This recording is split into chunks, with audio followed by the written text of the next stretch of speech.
Quel sens donnez-vous à ce rassemblement Majlis? Alors, c'est un rendez-vous devenu habituel depuis maintenant bientôt 10 ans.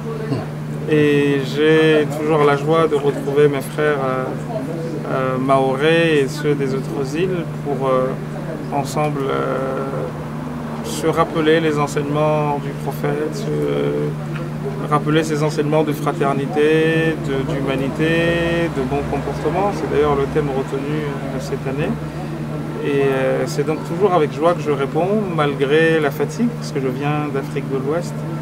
Et j'ai dû passer par Paris parce que j'avais cours à donner à des étudiants et ensuite venir ici. Donc ça me fait à peu près une journée de 48 heures, si ce n'est plus. J'ai quasiment pas dormi, mais on ne sent pas trop la fatigue quand on va à la rencontre des siens. Voilà.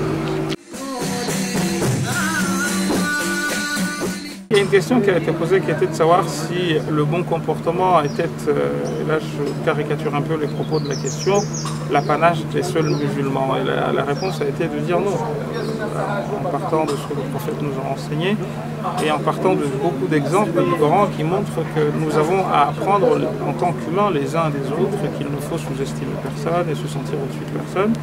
C'était en quelques mots le propos que j'ai tenu à donner par rapport à cette journée qui ne fait que commencer. Moi, je viens seulement d'arriver et Inch'Allah, on aura l'occasion de discuter davantage.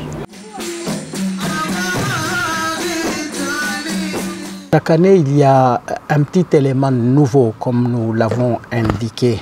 Quand nos invités arrivent, nous faisons en sorte qu'ils puissent voir un peu qui nous sommes, nous comprendre et comprendre comment nous vivons la religion en général ici. Et donc, comme je l'ai indiqué, cette année, l'accent a été mis sur ces éléments-là, sur comment nous faisons pour notamment mettre en avant notre relation avec Rasoul, à travers le débat, à travers le daïra, à travers tout ce que nous faisons en fait. C'est ce que nous avons essayé de montrer aux invités et que nous avons mis en avant dans le programme. Disons que l'essence réelle, c'est l'éducation. C'est nous entraider dans notre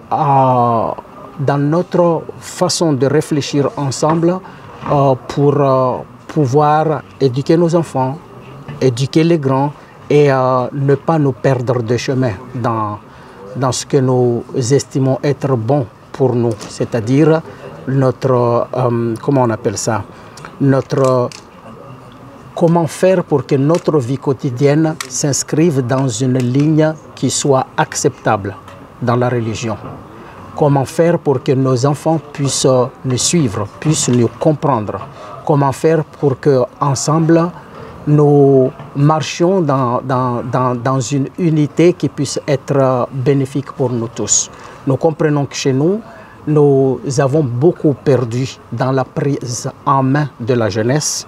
Vous l'entendez partout avec les enfants qui déraillent un peu. Et donc, cette année, l'idée, c'était de nous faire un rappel, nous parler pour que nous puissions ouvrir encore les yeux pour que chacun de nous puisse se sentir un peu plus responsable dans ce qui se passe, puisse se sentir responsable dans sa famille, puisse se sentir responsable dans l'éducation collective.